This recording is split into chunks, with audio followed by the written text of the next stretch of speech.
मी वारंवार नरेंद्र मोदींना एका गोष्टीवर किंवा अमित शहांना एका गोष्टीवर बोलताना ऐकत असतो, परिवारवाद, वंशवाद. इंडिया आघाडीतल्या बऱ्याच पक्षांची नावं घेतली की ह्यांना आपापल्या मुलांना, आपल्या नातेवाईकांना राजकारणामध्ये स्थिर स्थावर करायचं. देश को इस परिवारवादी मानसिकता से मुक्ति दिला करके योग्यता के आधार पर देश को आगे ले जाने की ओर बढ़ना होगा. रुको जरा, सबर करो. पहिलं नाव पंकजा मुंडे. मग गोपीनाथ मुंडे कोण आहेत?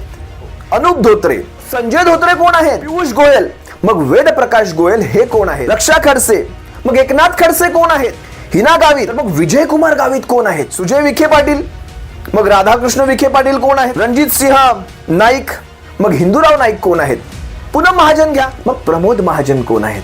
अरे सगळंच सोडा, महाराष्ट्राच्या मुख्यमंत्र्याचंच नाव घ्या ना. कांत शिंदे हे लोकसभेचे उमेदवार असतील, क्वेश्चन मार्क तिथे कायम ठेवा बरं. तर मग एकनाथ शिंदे कोण? जर परिवारवाद म्हणत नसतील तर तुमची परिवारवादाची नेमकी व्याख्या तरी काय आहे?